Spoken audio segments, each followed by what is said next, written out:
번째 항목이요. 2차 북미 정상회담입니다. 네, 김영철 부위원장 지금 비행기 타고 있죠? 아마 지금 막 비행기를 탈 시간으로 이제 생각이 되는데요. 예. 오늘 낮 12시 15분에 고려항공 편으로 베이징 도착한 상황이고 우리 시간으로 이제 저녁 7시 25분 출발하는 워싱턴행 유나이티드 항공권을 발권했다. 이게 이제 확인된 상황인 거죠. 네. 지난번처럼 뭐 비행기 안 탔다 뭐 이런 게 아닌 이상 마이크 폼페이오 국무장관들하고 실무회담 진행하는 일정 수행할 걸로 보이고요. 네. 그러면 내일 정도에 2차 북미 정상회담 관련의 일정이 이제 발표될 가능성도 점쳐볼 수 있다, 이런 보도 나오고 있습니다. 예. 아울러 이번에도 좀 김정은 북한 국무위원장의 친서를 소지했을 것으로 예상이 돼서 트럼프 대통령을 만날 가능성도 있다, 이렇게 얘기가 나오고 있습니다. 그런데 미국 쪽 반응은 좀 잠잠하다는 보도가 나오네요. 그렇습니다. 이 김영철 북한 조선노동당 부위원장 방미가 임박한 시점인데도 미국 국무부가 별다른 공지나 입장을 이제 얘기를 안 해서 이런 얘기 나오는데요. 이유는 크게 두 가지로 해석이 됩니다. 아무래도 앞서 말씀드린 대로 이제 고위급 회담이 한번 무산된 일이 있기 때문에 좀 신중한 그런 태도를 보이는 것 같고, 그 다음에 이제 워싱턴 포스트의 보도라든지 이런 걸 보면은 이번 일정의 경우에는 실무적으로 이제 국무부가 아니라 CIA가 주도를 했기 때문에 좀 이런 점이 영향을 미쳤다, 이런 얘기 나오고 있습니다. CIA가 주도했다. 그렇습니다. 네. 또 북한의 외무성 최선희 부상은 스웨덴에 갔다고요? 이 김영철 부위원장하고 함께 중국까지는 같이 갔는데 오늘 오후에는 스톡홀름행 비행기를 타서 이제 따로 움직이고 있다, 이렇게 확인이 되고 있는데요. 스웨덴에서 스티븐 비건 미 국무부 대북정책 특별대표와 뭔가 이제 논의 테이블을 여는 거 아니냐, 이런 전망이 나오고 있습니다. 네. 그리고 일부 언론의 이제 보도인데 이 자리에 우리 측에 이제 이도훈 한반도 평화교섭본부장도 합류할 수도 있다, 이런 보도도 같이 나오고 있습니다. 그럼 고위급 회담뿐 아니라 실무급 회담도 동시 진행, 이런 그림인데 투 트랙으로 진행이 되는 것 같습니다. 북한과 미국이 뭘 주고받을 것인지 구체화하는 게 바로 이 회담들의 목표죠. 그렇습니다. 이거 관련해서는 스티븐 비건의 이제 전임자였던 조셉 윤이 오늘 보도된 이제 일본 니혼 게이자이 신문과의 인터뷰에서 언급한 내용이 약간 화제가 되고 있는데요. 미 정부가 북한 비핵화에 대해서 일괄적으로 다 하는 게 아니라 좀 단계적으로 하기로 방향을 바꾼 게 이제 분명해 보인다라는 겁니다. 예. 예를 들어 마이크 펜스 부통령의 경우에는 최근 핵무기 해체를 위한 북한의 구체적 조치들을 여전히 기다리고 있다라고 연설을 한 바도 있는데요. 이런 발언들을 종합했을 때 북한이 영변 핵시설 폐기와 핵물질의 제조 동결을 실행을 하면 미국이 상응 조치로서 뭐 금강산 관광 재개라든지 개성공단 재가동까지도 인정해주는 수준의 이런 빅딜이 이뤄질 가능성도 있다, 이렇게 이제 얘기를 했다는 거죠. 네. 일괄 타결이 아니라 단계적 타결. 이거는 또 북한 쪽에서 요구하던 바이고 하니까. 그렇습니다. 그렇죠. 근데 또 일각에서는 미국이 뭐 미사일 폐기에만 초점을 맞추고 있다, 이런 해석도 나오잖아요. 이제 우리의 경우에는 보수 언론을 중심으로 미국하고 북한하고 이제 ICBM 폐기에만 합의하고 뭐 핵은 사실상 그대로 두기로 하는 거 아니냐, 이런 얘기를 계속 하고 있는 것도 사실인데요.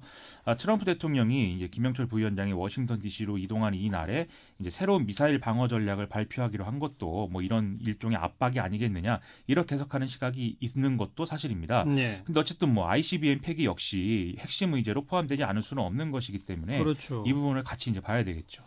자, 2차 북미 정상회담의 날짜와 장소는 지금 어떤 얘기들이 오갑니까? 미국 언론들이 관련 보도를 쭉 이제 이어가고 있는데요. 뭐 베트남설이 유력한 상태인 것 같습니다. 워싱턴 포스트의 경우에 회담 시기는 3, 4월, 그리고 장소는 베트남 다낭이 될 수 있다, 이렇게 보도를 하고 있는데요. 반면 미국의 소리의 경우에는 미 하원 외교위 공화당 간사인 마이클 맥콜 의원의 발언을 인용해서 베트남 하노이에서 열릴 가능성이 크다, 이렇게 전하고 있습니다. CNN의 경우에는 베트남과 함께 태국 방콕 역시 후보지가 될 가능성이 있다고 보도를 했는데 이 상반기에 총선 연기, 뭐 국왕 대관식, 이런 복잡한 국내 일정이 있기 때문에 상대적으로 좀 가능성은 낮다고 보는 것 같습니다. 어쨌든 베트남, 태국 다 동남아시아네요. 그렇습니다. 근데 3, 4월이요? 원래는 한 2월 뭐 이렇게 얘기 나왔던 거 아니에요? 그렇습니다. 그래서 원래는 2월 뭐 이렇게 얘기를 하다가 지금 3, 4월까지 이제 얘기가 나오는 거는 그만큼 좀 조율해야 될 문제들이 복잡하고 많이 남았기 때문 아니냐, 이런 해석도 일단은 나오고는 있습니다. 여기에 김정은 국무위원장 답방 일정도 이 일정에 연동이 될 수밖에 없기 때문에 더 주목이 되는데요. 일부 언론이 2월 북미 정상회담 개최를 전제로 해서 김정은 북한 국무위원장의 3.1절 서울 답방설을 이제 보도하기도 했거든요. 맞아요. 이에 대해서 청와대는 오늘 북미 정상회담 전에 김정은 위원장의 서울 답방은 뭐 논의라든지 구상을 하지 않을 것이다라고 이 단언을 했습니다. 네. 정말 그림상은 2월 달에 북미 정상회담하고 3.1절 100주년에 김정은 위원장이 서울에 와서 뭐 행사도 좀 같이 하고 그러면 모양은 좋은데요. 그게 제일 모양이 좋겠죠. 어. 그렇게 됐으면 좋겠습니다. 자, 시사위키 두 번째 항목은요. 연금 사회주의입니다. 네, 무슨 말이죠? 국민연금이 대한항공과 이 지주회사인 한진칼에 대해서 3월 주총에서 적극적 주주권을 행사하기로 했다라는 보도가 나오면서 여러 가지 얘기가 나오고 있는데요. 보수야당과 일부 보수 언론은 여기에 대해서 이제 연금 사회주의라는 비판을 또 하고 있습니다. 저 어떤 상황인지 좀 알아보겠습니다. 연금 사회주의의 정의가 어떻게 되는 거예요? 이게 이제 70년대에 미국에서 현대 경영학의 창시자로 불리는 뭐 피터 드러커라는 사람이 쓴 책에서 비롯된 말인데요. 이 사람의 주장은 연기금의 어떤 주주권 행사 이런 것들을 통해서 자본주의적 틀 안에서도 충분히 기업을 건전하게 만들 수 있다 이런 것이었거든요. 예. 근데 이제 이런 아이디어를 영국이라든지 이런 데서 일부 사회주의자들이 인용을 해서 기업을 이제 사회화하자는 자기들 주장에 활용을 하면서 이제 논쟁이 있었다라고 합니다. 연기금의 주주권 행사로 기업에 대한 사회적 통제를 한다. 그런 거죠. 그렇습니다. 근데 이번에 국민연금이 뭐 결정하는 게 뭐예요?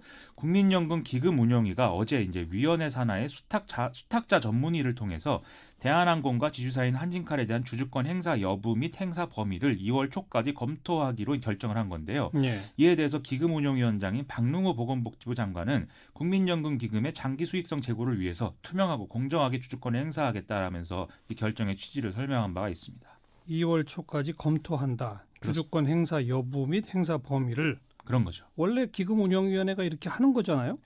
그렇습니다. 그래서 이제 검토를 하라 이렇게 이제 지시를 한 거기 때문에 뭐 새로운 방침을 결정했다거나 이런 건 아니긴 한데요. 예. 하지만 지난해 국민연금이 스튜어드십 코드를 도입하면서 좀 더 적극적으로 이제 주주권을 행사하는 것을 방침으로 정했기 때문에 이것 때문에 이제 같이 논란이 되고 있는 상황입니다.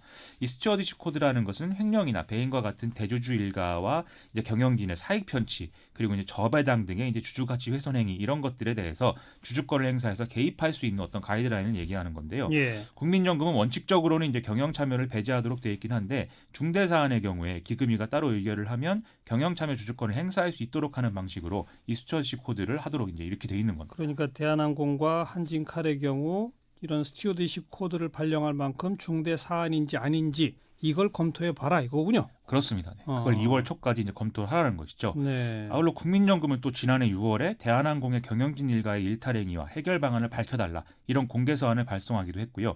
경영진과 사회이사들과의 어떤 비공개 면담 이런 것도 진행한 걸로 알려져 있는데 전문가들은 국민연금이 적극적 주주권을 행사를 한다면 기존 이사진 연임 반대나 사회이사 선임 등을 추진하는 수준에서 아마 이루어질 것이다. 이렇게 예상을 하고 있는 상황입니다. 일단은 2월 초에 어떤 결정을 내릴지를 먼저 지켜봐야죠. 그렇습니다. 네. 네, 김민하 기자 수고하셨어요. 고맙습니다.